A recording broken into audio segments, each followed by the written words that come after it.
এরপরের প্রশ্নটি করেছেন ফায়েজ আহমদ। আপনি জানতে চেয়েছেন কোরবানির দিন কোন সময় পর্যন্ত না খেয়ে থাকবে, কোরবানি করার আগ পর্যন্ত কিছুই খাওয়া যাবে না? ভাই ফায়েজ আহমদ, কোরবানির দিন দিনের প্রথম খাবার কোরবানির গোশত হওয়া এটি মুস্তাহাব।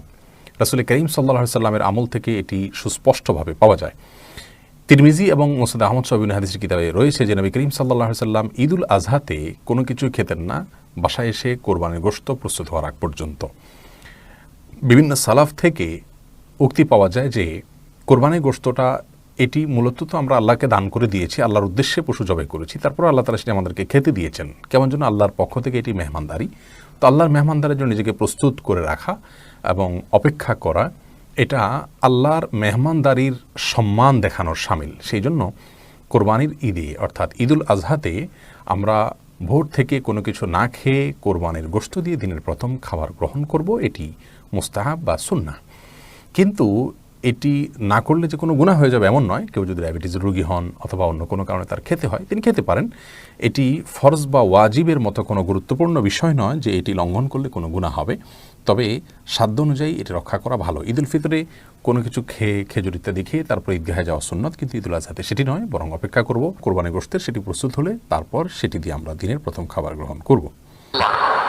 রিজিকের রেসপন্সিবিলিটি আল্লাহ, রিজিক নিয়ে চিন্তা আল্লাহর। তো আল্লাহর চিন্তা আমি করলে হবে?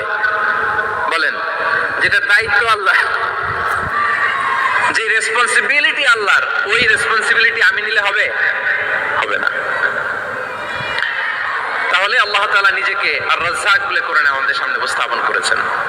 রাজ্জাকের তিনটা বৈশিষ্ট্য আছে। যেই সত্তার মধ্যে তিনটা বৈশিষ্ট্য খুঁজে পাওয়া যায় তিনি হচ্ছেন Ar Razzaq, the provider, the sustainer. Ar Razzaq কোন সেই তিন গুণ? এক নম্বর গুণ হচ্ছে নো ডেফিসিয়েন্সি, তার কোনো অভাব থাকবে না। who continuously provides sustenance to his creatures, যে লাগাতার নিয়মিত প্রতিনিয়ত তার সৃষ্টিকে রিজিক দেন এবং গোটা বিশ্বকে রিজিক সরবরাহ করতে যে তার ধনভাণ্ডারের 1 ইঞ্চিও কমে না।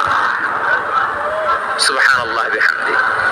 এই যে সাইয়েদনা আদম আলাইহিস সালাম থেকে শুরু করে আপ আনটিল নাও গোটা বিশ্বের সবগুলো মানুষকে, জিন জাতিকে, পক্ষীকুল, সাগরের অতল গহ্বরে ব্লু ওয়েল, নীল তিমিগুলোকে, বিশাল মাছগুলোকে, এই সব কিছুকে যে আল্লাহ তাআলা রিজিক সরবরাহ করছেন, আল্লাহর যে ধনভাণ্ডার একটু কমে আসার কথা না এতদিনে?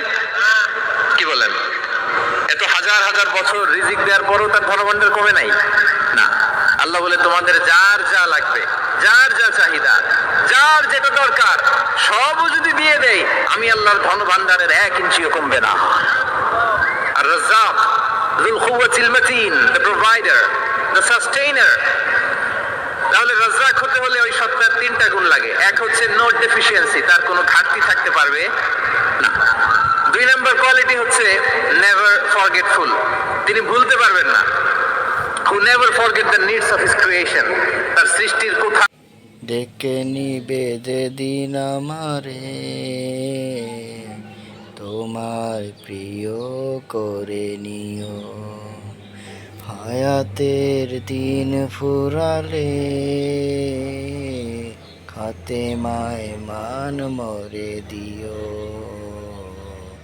ও আল্লাহ, কালেমা নসিব মোর দিও, কালেমা নসিব মোর দিও। তোমাকে করেছি পর দুনিয়া বুকে, দুনিয়া করেছে পাপী মরি ধুকে ধুকে। তোমাকে করেছি পর, তোমাকে ডাকি যদি একবার আল্লাহ, আমাকে কাছে টানো বারবার। তোমাকে ডাকি যদি একবার আল্লাহ, আমাকে কাছে টানো বারবার। যদি পথ ভুলে যাই আমাকে দিও ঠাই, যদি পথ ভুলে যাই আমাকে দিও ঠাই।